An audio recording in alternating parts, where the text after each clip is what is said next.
Recording.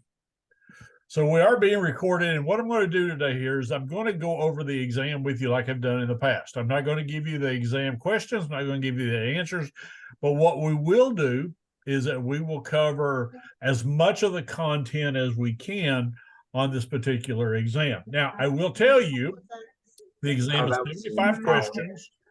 The format for the exam is going to be multiple choice, and there will be at least 5 bonus questions that have to do with cardiology. I don't know if those will be short answer or if they'll be bonus or a combination of both. But each one of those questions that I give you in regards to cardiology, the bonus questions, those will each be 2 extra points. So you could earn up to 10 points on the exam. If you miss them, they're not going to hurt you. All right. So let's get started. So let me ask you, let's see, Allie, let me start with you. What are the signs and symptoms of, or what are the components of Cushing's triad? High blood pressure, low respiratory rate, and low heart rate. All right, very good. Very, very good. So let me ask you a question as far as when we're looking at this, Allie, what are some things that you would be able to help to lower the patient's blood pressure and to increase perfusion in the brain? Well, usually you don't want to decrease it because it's the compensatory mechanism, right? Well, we want to make sure that we get enough of as far as decreasing it to help for the blood to be able to flow. But yeah, you're exactly right. So Mark, help her out a little bit. What are some things that we could do as far as this whole treatment process of Cushing's triad?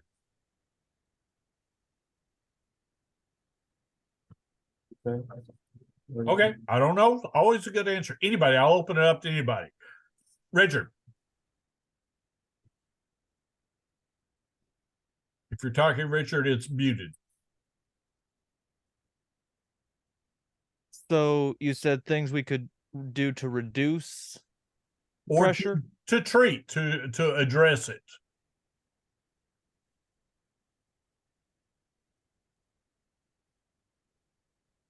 Possibly trying to calm the patient down and just using methods like vagal maneuvers to lower blood pressure. So we wouldn't do vagal maneuvers. Yusuf. Maintain an end tidal of 40. Okay, so we'll talk a little bit more about end tidal. So an end tidal of around 40 would be okay. But here's some things. High flow O2. Now remember, when we're dealing with a patient that has Cushing's triad, we're not concerned, and if this is true for any trauma, we're not concerned regarding giving oxygen or not. We're going to give oxygen because we want to enrich that blood with O2 as much as we can. So we can increase our O2. We can watch our end tidal. And by the time you get out of this paramedic course and you finish with my classes, you're going to use end tidal on not every patient, but on a lot of patients that you probably wouldn't have thought about using it before.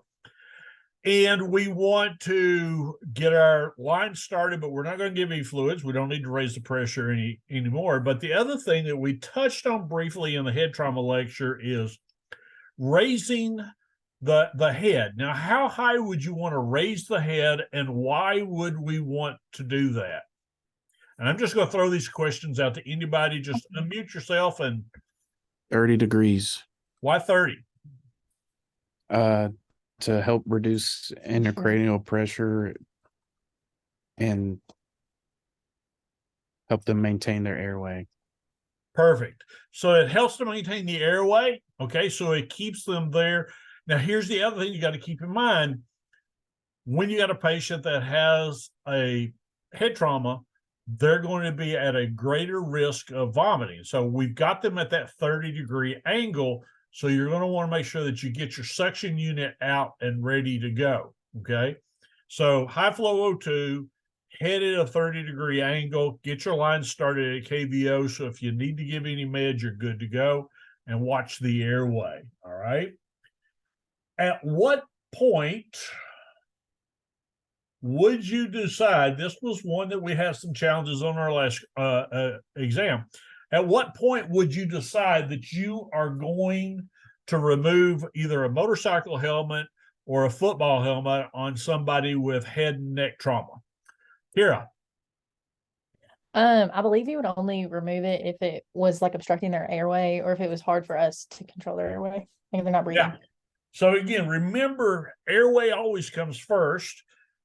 Again, we have some of this debate as far as bleeding and everything, and we'll talk more about that a little bit later on in the semester. But again, Kira is exactly right. We've got to get the airway taken care of. Now, one of the things you got to keep in mind, if you're going to remove a football helmet, remember that you're going to have problems with a patient's head hyperextending because he or she has got pads on, shoulder pads. And so that's going to raise the shoulders up. So go ahead and try to get those shoulder pads off as soon as you possibly can so that you're able to take care of that as well. Let me take a look here. Okay. Another question is, what are our concerns as far as ventilation, as far as rate, tidal volume, and oxygenation of a head injured patient or a spinal injured patient?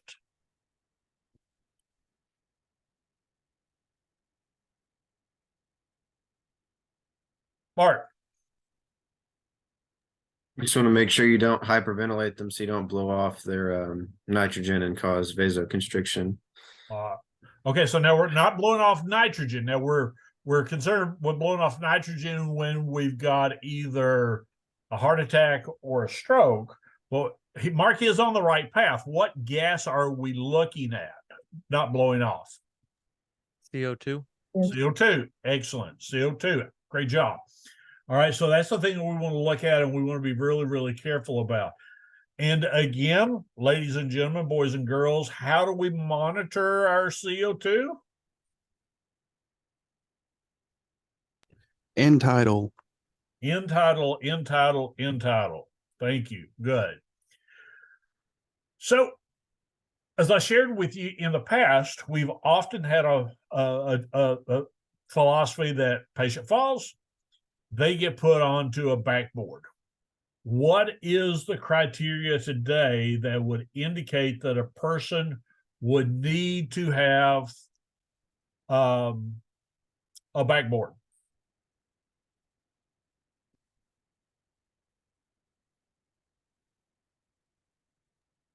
Difficulty extricating the patient. So we could use a backboard. All right, so that little clarification. So yeah, you can use a backboard to extricate the patient out of the car. Now, in that situation, Richard, we're primarily using it as a transportation device. But what would we be looking for a patient if we're going to immobilize them on the backboard as a result of a spinal injury? What are some of the symptoms? If they have any signs of neurologic shock, any kind of altered mental status, any loss of pulse, motor sensation, anything like that, numbness, tingling in the extremities. Here, that's awesome. You hit every one of them with the exception of one. What did she leave out? She did a great job, by the way. What did she leave out? No, I think you did say it. Did you say altered mental status? Yeah. Okay, I see hands on. No, you did say it. So you got all of them. So those are the things that we're looking at. We no longer simply do this on a mechanism of injury, okay? And we look at that very, very closely, and we want to go through that. Why is it that we have gone away from use of backboards for all people? What are some of the things that can happen to our patients when they're on a backboard, some for just a very short period of time? Pressure sores. Pressure sores in particular, especially for the elderly. And remember, elderly develop pressure sores, especially if they're immobile, And now those sores can turn into sepsis. Very, very good. Tell me the signs and symptoms of increased intracranial pressure.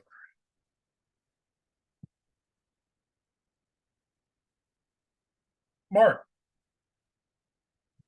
You got headache, nausea, vomiting, and altered mental status. Good, good, good. Those are good. What would you see as far as, again, somebody remind me what Cushing's triad is? You just say it's bradycardia, hypertension, and irregular breathing. Excellent. Okay. What would you see? And again, this is for anybody. What would you see as far as the pupils? On the side with if there's a hematoma, the side that has the building pressure would have a dilated pupil. All right. And the last one here is, what would our pulse pressure do? Widens. Yeah. And how do we determine, Kira, that the pulse pressure is widening? 3 blood pressures trended over. And what would you see? Tell me more. It does involve a blood pressure. Your systolic and Yeah. diastolic are like your systolic is increasing and your diastolic is either staying the same or decreasing, or not increasing as much as your Systolic systolic. minus diastolic. Say it again. Systolic Yeah. minus diastolic. Yeah, there you go. So, Yusuf, you're right. And the easy way to determine that is to take the difference between the systolic and diastolic. If that number is getting larger, that's a widening pulse pressure. That's an indication of increased intracranial pressure. If we get that and that number now begins to narrow, come smaller, what's that an indication of? Shock. Yeah, and in particular, hemorrhagic shock. Okay. Now, when we've got a patient that's in neurogenic shock, somebody give me the 30-second version of what causes neurogenic shock.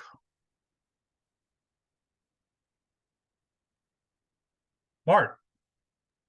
Basically, the spinal cord is severed, so the brain isn't communicating with the body anymore. So you have like temperature deregulation and massive vasodilation. It kind of reminds me of anaphylaxis. So you have hypotension and red flush skin.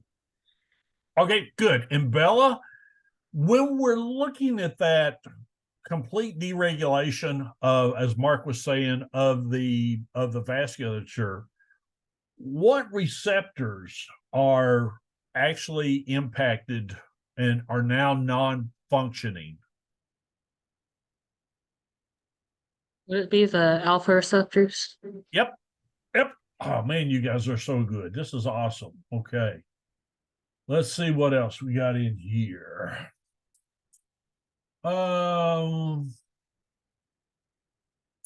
So tell me, and again, as we're going through here, all you got to do is unmute and talk. Tell me what injuries you would see with an axial loading injury.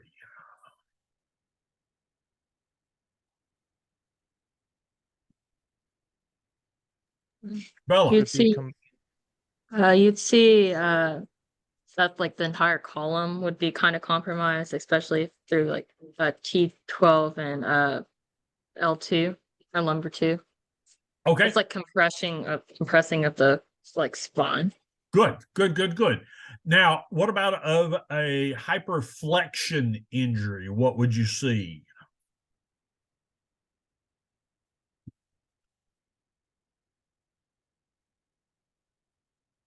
Kira. You could have like tearing to like the ligaments around the cervical spine. Good. Very good. What about hyperextension?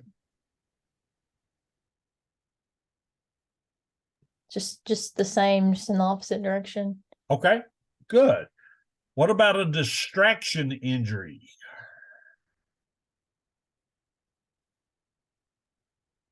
You severed the spine, so you'll see like paralysis potentially. Okay. So yeah, we could sever the spine. The other thing we would see also is the pulling apart of the vertebra.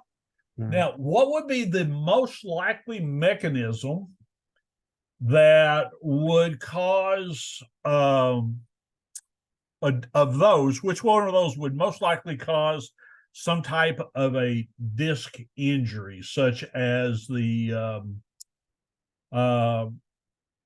rupture of a disc? I'd say the axial loading. It just crushes and squishes the jelly out.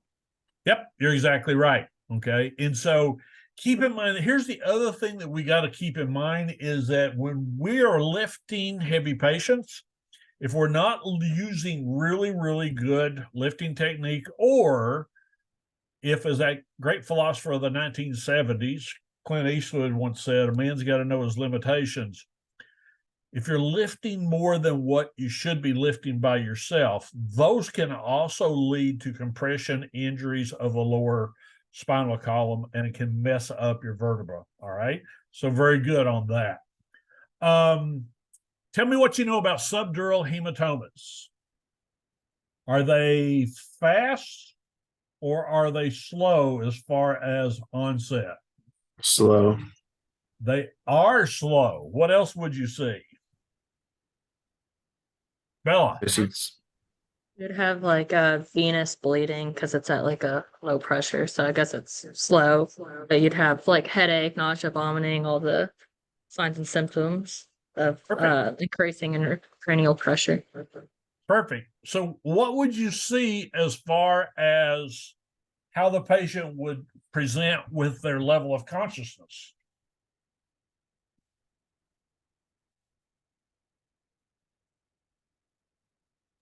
It would depend on how long, right? Say it again. I said it would depend on how long the subdural hematoma has been going on, right? Just a slow deterioration.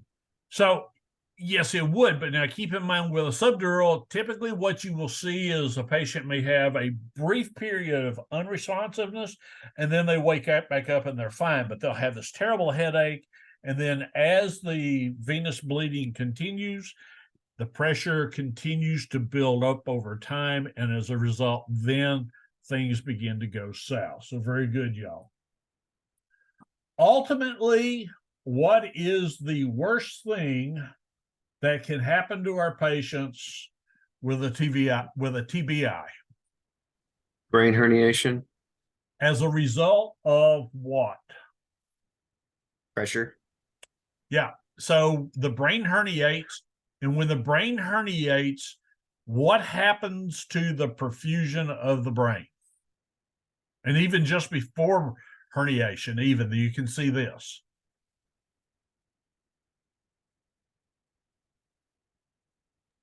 Decreased perfusion. Yep. So that's the worst thing that could happen.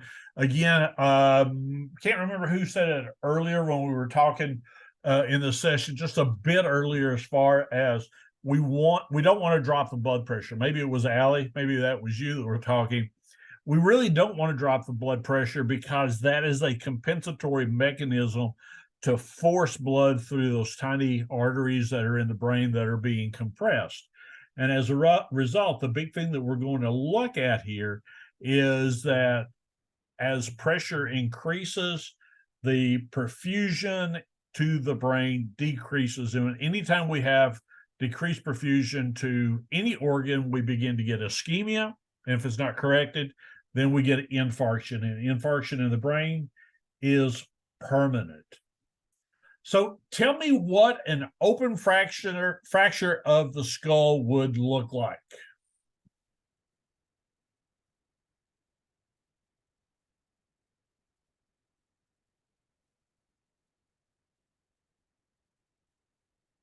Not that hard.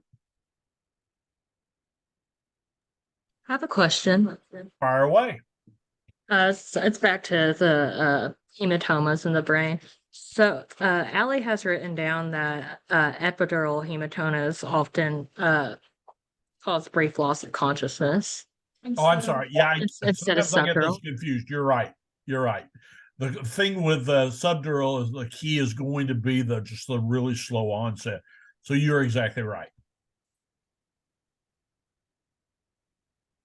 Again, I like being around smart people.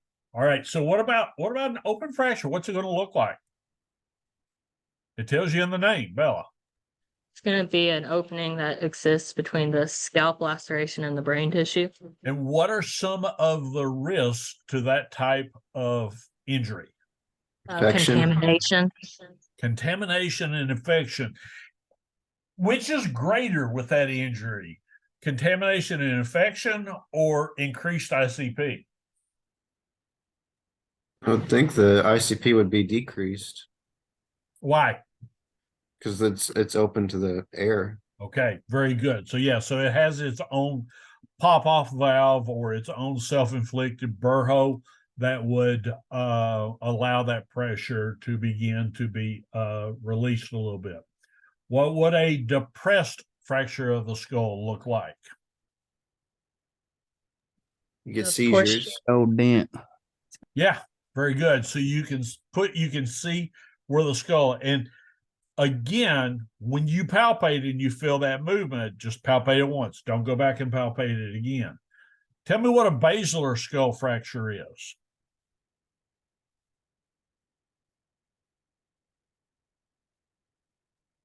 The fracture of the skull sort of behind the nasal passages. Yeah, literally in the title, it tells you it's at the base of the skull. And like Richard said, it starts there behind the nasal passages. And with this, there's two things. Yep, you're exactly right. Coming from Alexis there, good.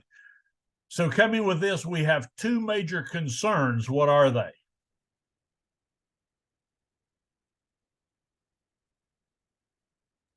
Like a dural tear. Well, you wouldn't have a dura tear because the dura does not come down over the basilar skull.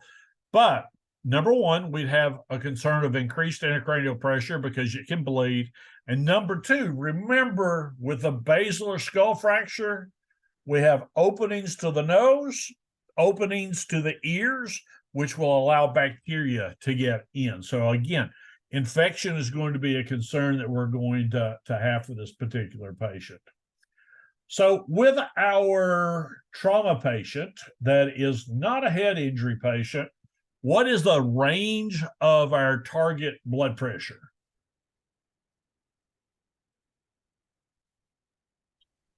100 to 110. That's a little high. 90 to 100. 90 to 100 is what we're looking for, Allie. Yeah, so we want to keep that in mind. 90 is fine because at 90, all the critical organs will be perfused. And so we're good to go in that regard, okay? Now, as far as your head injury patient, if you see cerebral spinal fluid, what does this give you a high indication of?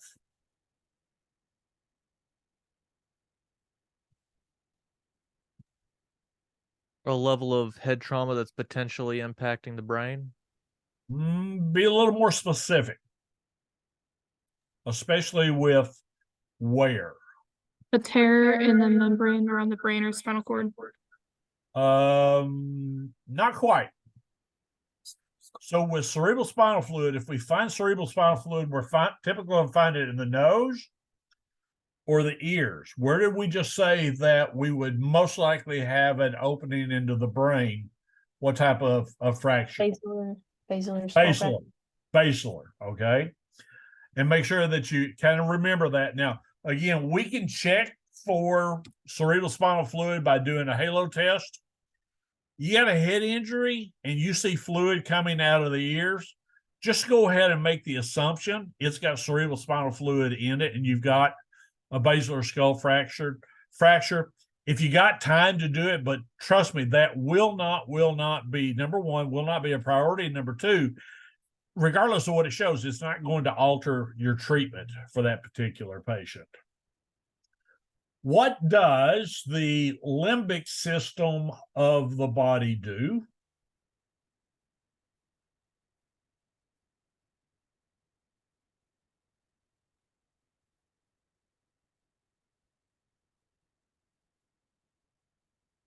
So the limbic system helps us to sleep, Okay.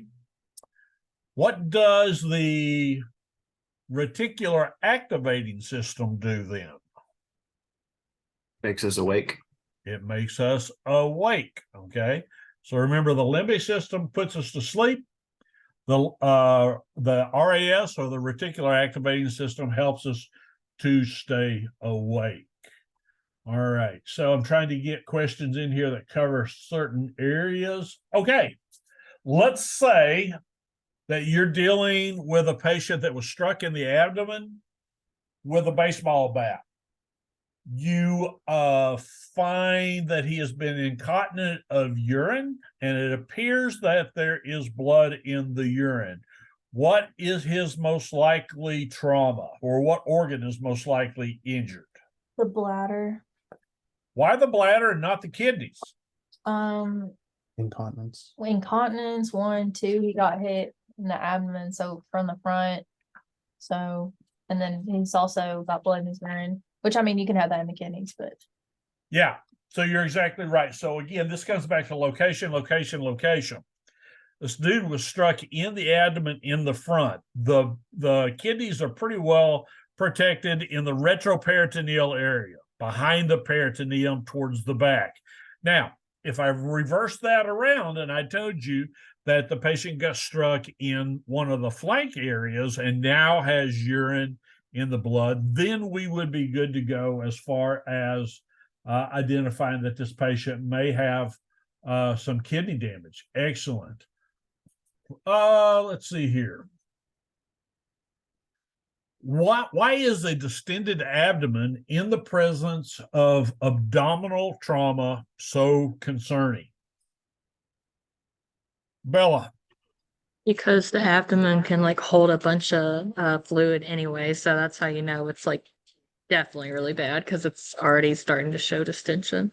Excellent. So yeah, if we get the abdominal bleeding enough so that you've got distension, and keep in mind, distension may be difficult to tell on a person who is overweight versus a person that is not. What would be one of the findings that we would do that would help us to know, well, this is distension versus maybe a person that's just got an enlarged belly from too much alcohol, too much food, whatever. Also be rigid or taut. Perfect. Yep. It would also be rigid in there. The other thing to keep in mind when you're looking at these types of patients, remember that the pelvis can hold every drop in the blood in the body. So you're not going to see distension if you have a pelvic fracture. Now, you're not going to get any questions on pelvic fractures because we haven't covered that yet. But the big thing is that you're going to look at is going to be serious signs of shock. Now, again, when we're looking at, let me take a look here. Okay, so let's say that you've got a patient, they get stabbed in the abdomen. And rather than having just pain right there where the entry point is for the wound, this patient is complaining of generalized, very diffuse, very severe pain just about everywhere you touch. What's most likely going on?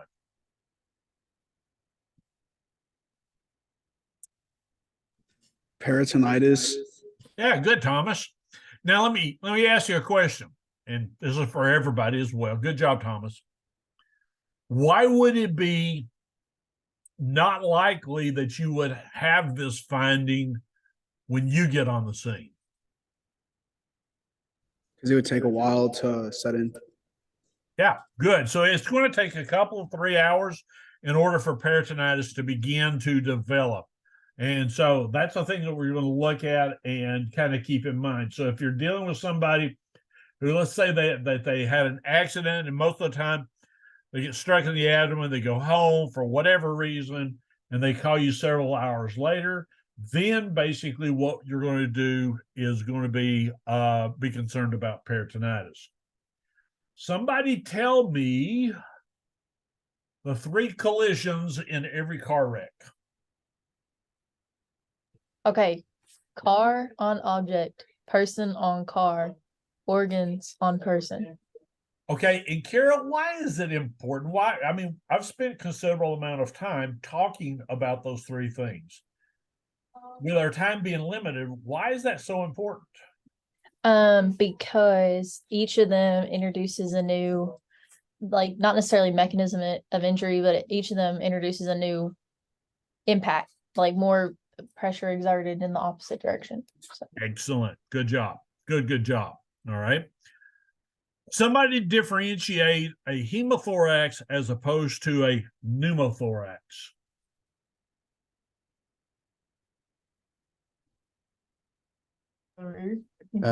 Hemo is the lung filling with blood, and a pneumo is like air compressing the lung. Okay, so what would be some of the same signs and symptoms that you might find in both?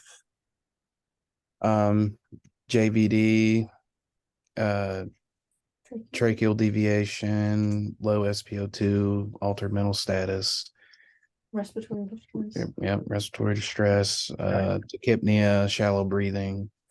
Okay.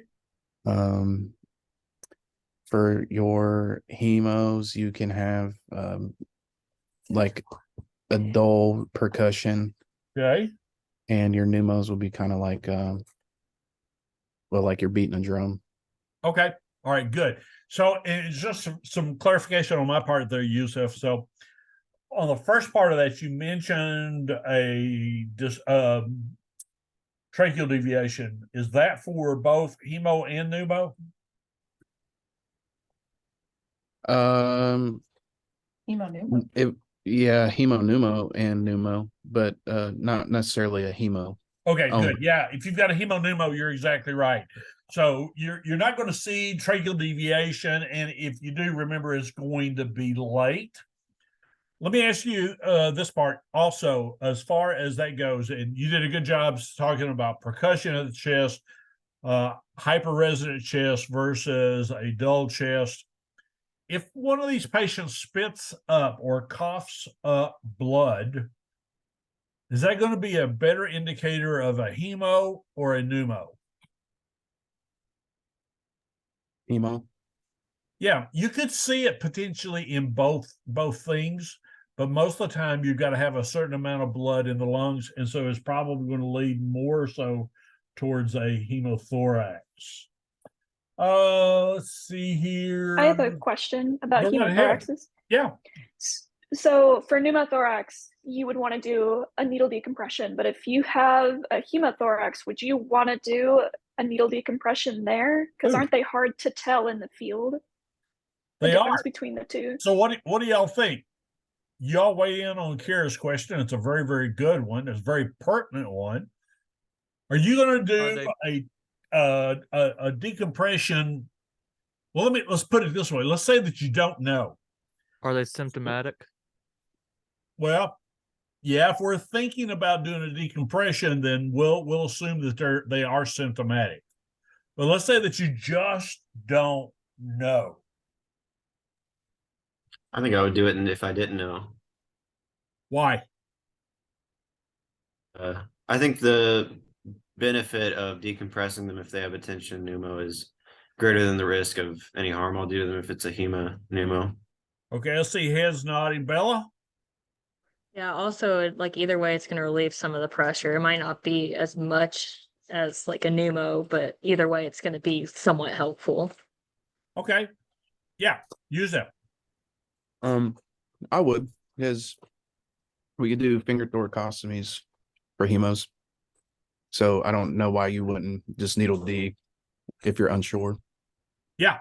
So the correct answer there is, if you don't know for sure, go ahead and put a needle in the chest. Now, if you put the needle in the chest and you do it correctly, and we're going to practice in the lab so that you will do it correctly, but if you put it in and there is no tension pneumothorax, guess what you've done?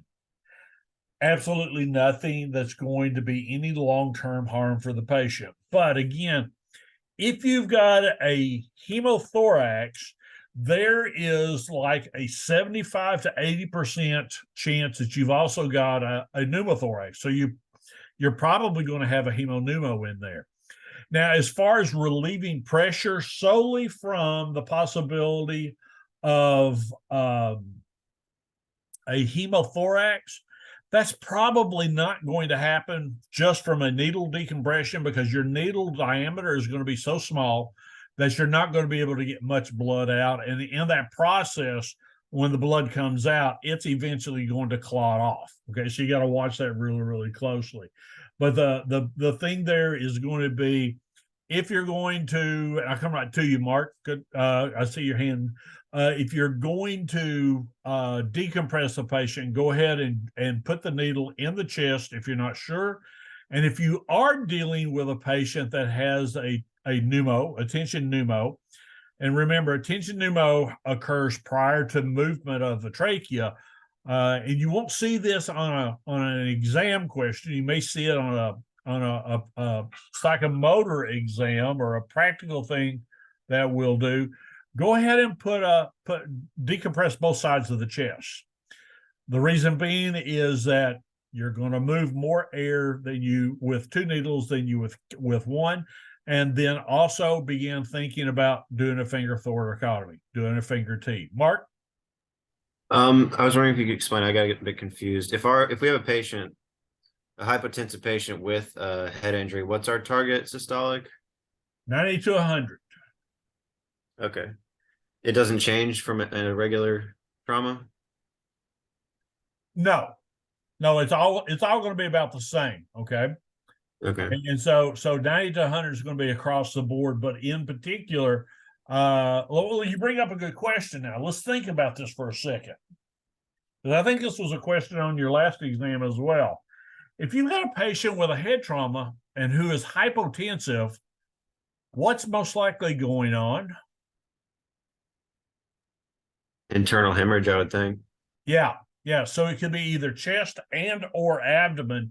And it's most likely going to be more abdomen because you've got a greater possibility of bleeding in there. So again, we want to aggressively use fluid therapy to increase that blood pressure up to a 90 or higher. Okay. I was just asking because both of the books say to have a higher target systolic. What does the book say? For the Sanders one, it says on page 1453, studies suggest that hypotension in the presence of head injuries initially should be managed with fluid boluses to maintain a systolic blood pressure of 90 to 120 for most adults. And then the other one on page 83 says to be more aggressive with the it actually says maintain the systolic blood pressure above 110. Okay.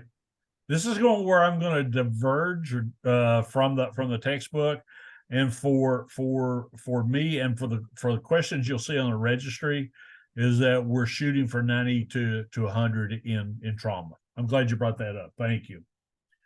Let's see here. Tell me, what is traumatic asphyxia and why can it be so deadly to your patient?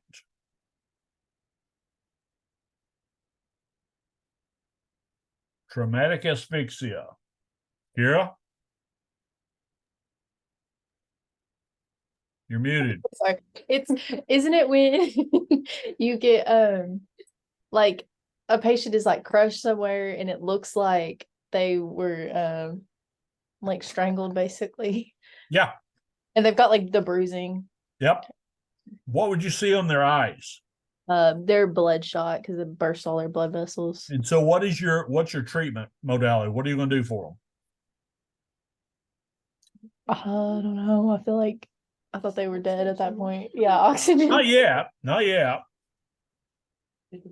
Oxygen, breathe for them if they need it. Remove them from whatever crushed them. Yeah. In those situations, excuse me, quite often they may have a flail chest. What's the treatment for a flail chest?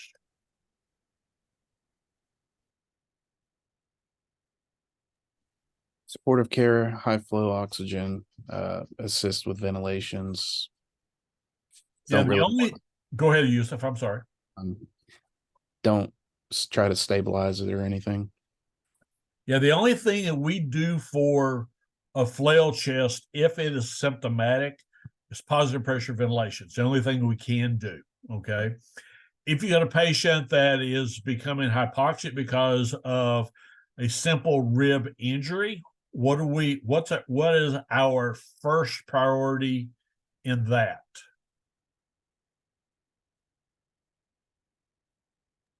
Can you repeat the question, please? Yeah, so if we got a patient that has a single rib fracture, and they're becoming hypoxic from that, you've done your assessment, you've got equal bilateral breath sounds, no JVDs, tracheas, midline. Bella, what would you do for this patient? I would give them pain management so they can breathe normally and not super shallow. So what flavor are you going to give and how much? Probably maybe fentanyl and 25 mics. Yeah, so it'd be fentanyl 25 to 50 mics. So Mark, why would we go with fentanyl and not with morphine? Because they can throw up with morphine. Yep. And what else?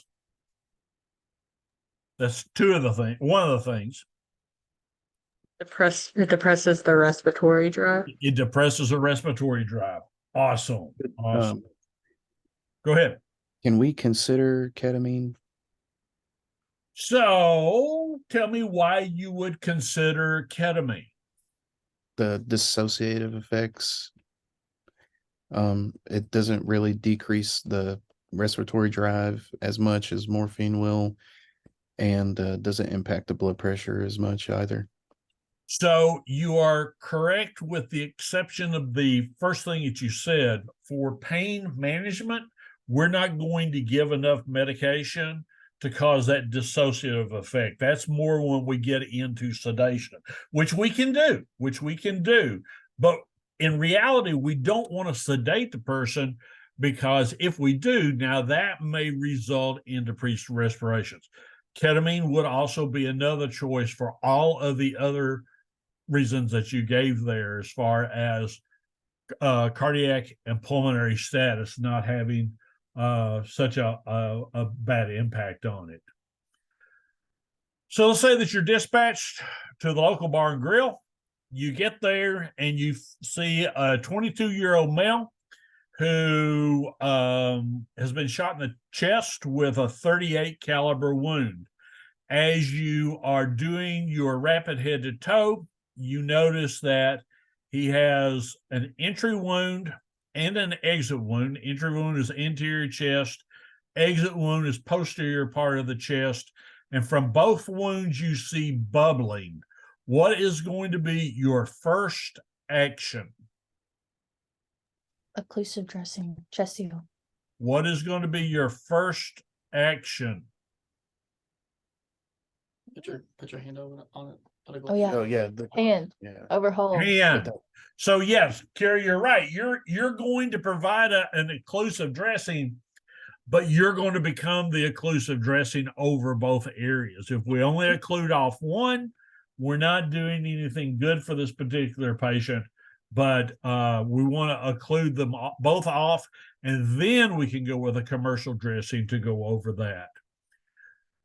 In early shock, what is the earliest symptom of shock? Altered mental status. Why does that make the recognition of shock so important? Because pretty much after any traumatic event, it's a normal response to be anxious, so it gets overlooked. And altered mental status is caused by decreased perfusion to your brain. Good. Very, very good. Bella, tell me what commotio cordis is. Is that the one wherever like you get hit during like the relative refractory period? Yep. What's the treatment for commotio cordis? Shock 'em. Shock them. Okay. They respond really, really well to defibrillation. Oh, let me take a look here.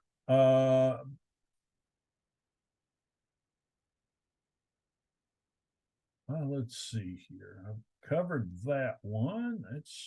That's good.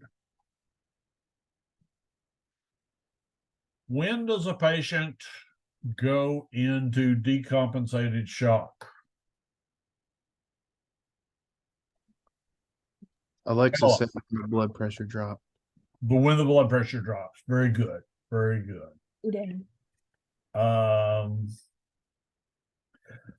So when we're looking at the skin color, condition, and temperature of a patient in compensated versus decompensated shock, what would be some of the changes that we would see?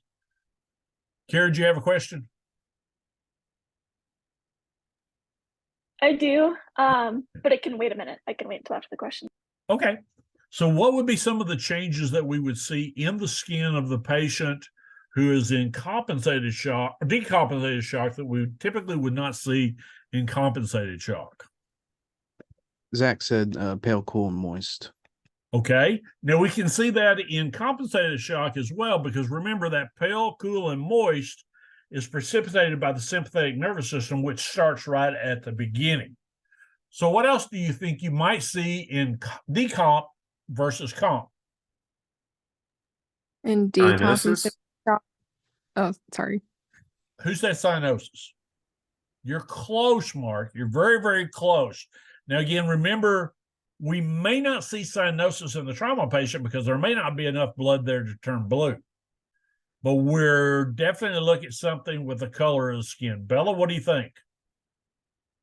Did you see like pallor? Pallor and mottled. Like And what does mottled. pallor look like?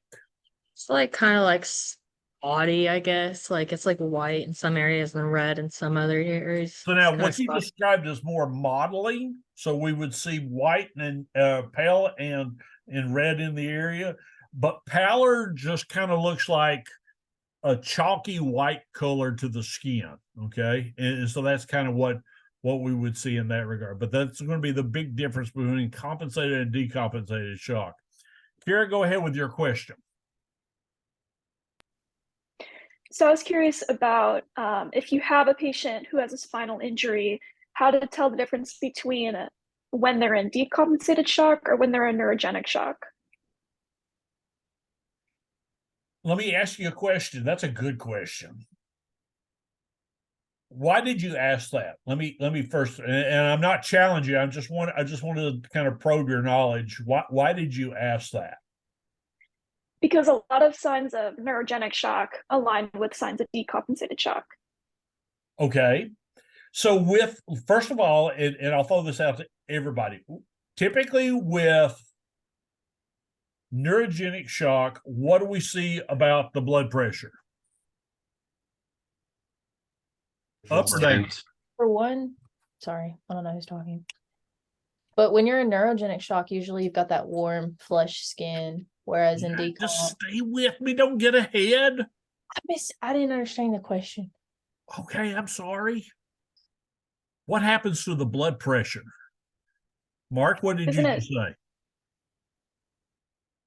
I said it tanks. It falls, and it falls dramatically. Okay. What happens to the pulse rate in neurogenic shock? It stays exactly the same. Or slow.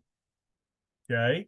Now, this is why it's so tricky here, Kira, as far as, and I like the way that you're thinking of comparing compensated versus decompensated in neurogenic shock, because we typically are thinking, okay, in hemorrhagic shock, we're going to see a spike in the heart rate. We're going to see a spike in the blood pressure. We're going to see a spike in the respiratory rate. And then when that blood pressure begins to fall, then we can say, oh, now I've identified it. We've moved from compensated to decompensated shock. In neurogenic shock, we're not going to see that because we're going to have a low blood pressure with a normal or slow heart rate. Now, Kira, tell us what the skin looks like and why. Which one of us? Color. Okay.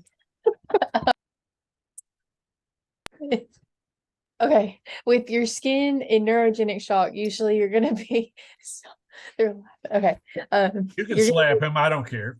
you're gonna be like warm and flush skin because you vasodilate.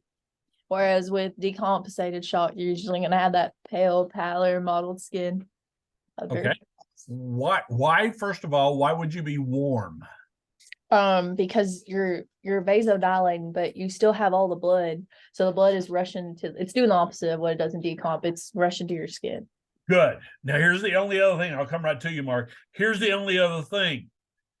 From the level of the injury up, you will be warm and pink. From the level of the injury down, you will be pale and cool. Why? Again, because from the injury up, we still have vasoconstriction that's going on. All right. Now, from the level of the injury down, and pink from the injury down may be a little bit too strong, but it's not going, you're not going to look as pink as from the injury up. Again, because that's where the injury has occurred. And that's where we're going to see this vasodilation taking place. Mark. You said there's no dumb questions, but I think I have one. If you have a patient like this, it seems like anaphylaxis to me. So what would happen if we gave them epi? Oh, okay. Let's think about this then. What would happen if we gave this patient epi? I don't. Well, You would give a pressor, not epi, though, right? well, you can make. You can. Yeah, you can do norepi or dopamine. So again, dopamine, you need to know dopamine, but it's kind of falling out of favor. So why would you give norepi or epinephrine? Because it'll cause vasoconstriction and counteract the neurogenic shock. So it's not a dumb question. So you that would be one of your courses of treatment. So Kira, back to your original question, and I'll let you ask if anything's a follow-up. We'd have to, in particular, we should be doing this for all of our patients, but in particular, we need to look at the whole patient that we're assessing here, including mechanism of injury, okay?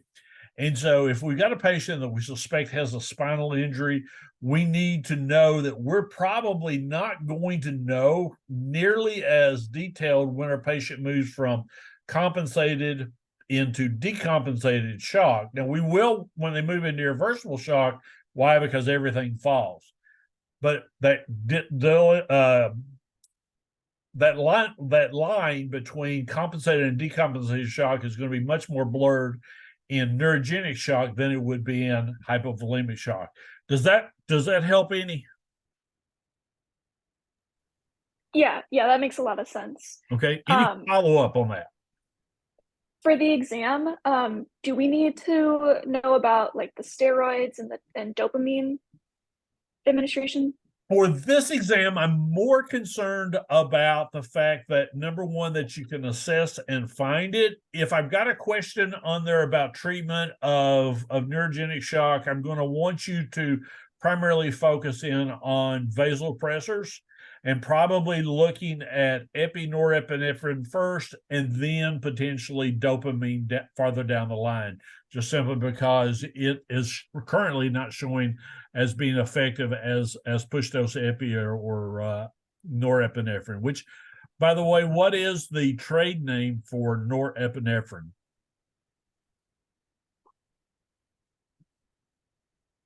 Sounds like you may have some homework to do there. That could be potentially on the exam. So we'll let you work on that one. Let's see here. It's Levofed. What is it? It's Levofed. Levofed, yeah. We stopped using Levofed in the late 80s and early 90s because it was killing patients, or so scientists thought, and it had the nickname of Leave 'em Dead instead of Levofed. What types of medications, what classes of medications would interfere with the process of our patient moving from or with the whole shock process to begin with? Any kind of medication that would like hinder like blood clotting, like heparin. That's one. The aspirin, how it like makes the platelets not sticky. Okay. So anticoagulants, so that's one class. What's another one? Beta blocker. Number two, what's the third one?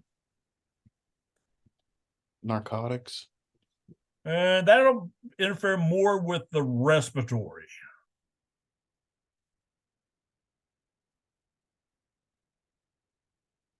Calcium channel blockers. Why?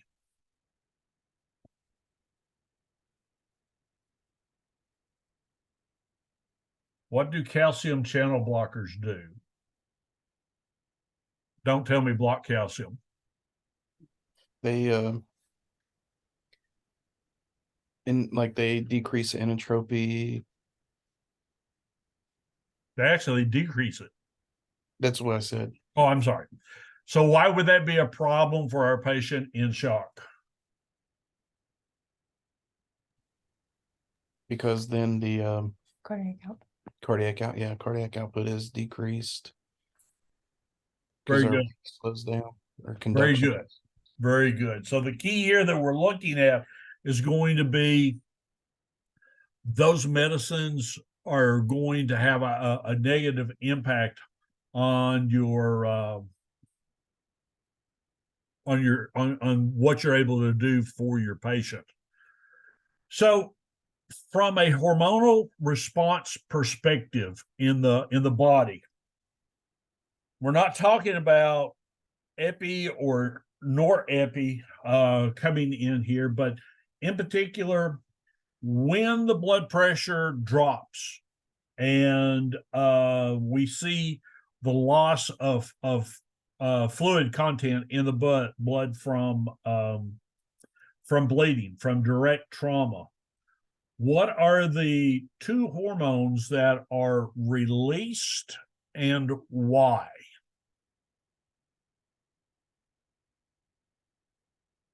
Bella. Is it epinephrine and norepi?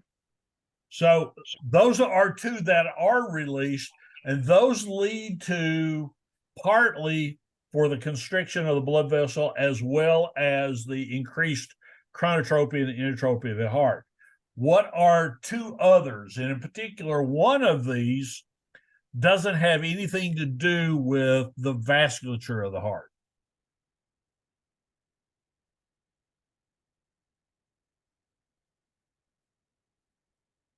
So the two of them are, number one, aldosterone. Aldosterone helps to really tighten down the blood vessels, so those are released. And antidiuretic hormone. Why would antidiuretic hormone be released?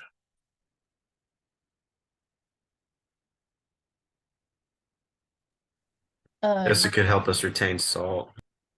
It does help us to retain salt, and if we Fluid. retain salt, what else are we going to retain? H2O. H2O. Fluid. So the kidneys are not going to be secreting out or pulling out that fluid and sending it off to the bladder. So it keeps it in the circulation in order for it to continue to work. All right, so ladies and gentlemen, we're coming to the end of our review. We've gone through about half of the questions.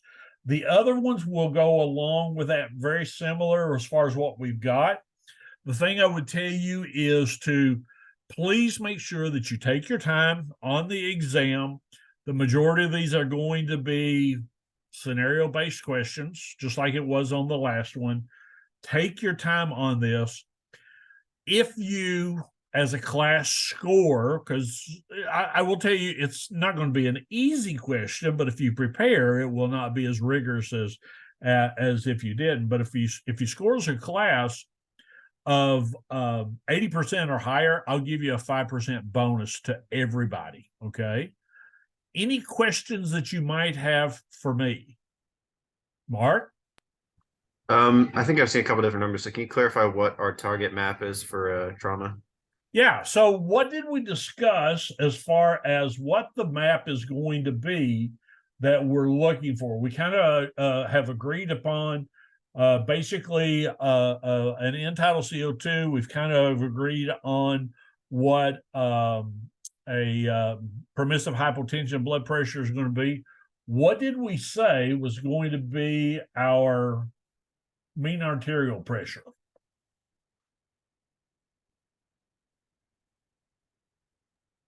$65 to $85. Well, 65 is the lowest that can perfuse your organs. So basically, yeah. So basically what we're looking at would be, and here's the thing that we're looking for, anything above 65. Anything above 65. That's our goal. So rather than say we've got a range, 65 is what we're looking at. Good question. Anybody else? Yeah, there was one of the questions on the study guide that you gave us, number 46, and it's asking under what chest trauma conditions might a fluid bolus be contraindicated? Oh, good. Okay, so when would we probably, let me back up here. When would we want to be really, really careful with a fluid bolus in regards to chest trauma? I'd say if Under they, edema. yeah, if they've already got fluids in their lungs, we want to be careful. And how would we know if they've got fluid in their lungs? If you hear like Yusuf was saying earlier, like it's dull, indicating that there's something in there. Also lung sounds. Crackles, rock Crackles. Ah, there you go. So crackles is probably what we're going to hear. That doesn't mean that we're not going to give a fluid bolus, but we definitely want to watch. And ladies and gentlemen, what is our preferred flavor of fluid? Lactated ringers. Yes, LR. Yes. Keep the salt water away unless you don't have LR, okay? All right, guys. Thank you so much. I got to rejoin my other meeting. I will convert this video and I will have it posted to YouTube and to Blackboard a little bit later on this afternoon. And then I'll send the link out to you. Got a real quick question. And what I would like for you to do is to, well, we got kind of a multiple groups here. If you would like for class 310 class on Wednesday to be a continuation of the review session, click your emoji in there as to raise your hand, like with a thumbs up or thumbs down, please. And for those of you that are in a multiple area, that's kind of what I thought. Okay. All right. So what we will do on Wednesday is we will continue. I've kept track on the questions that we've already kind of covered here. And some of the questions, we have multiple questions we've covered from one discussion. Plan on the review for Wednesday morning. Please continue to study the content from your study guide. And I will see you on Wednesday. If you have questions or you need clarification on anything, much as like some of you guys have said as far as on the study guide, send those to me. I'll write up a short thing. I'll shoot you a short video and I'll send it back out to everybody because they may have the same concern as well. All right. Any final thoughts before I go back to my other meeting? Thank you for your patience. I promise I will be in class a lot more than I was this semester. Otherwise, I will see you on Wednesday, all right? Let me know if you got questions.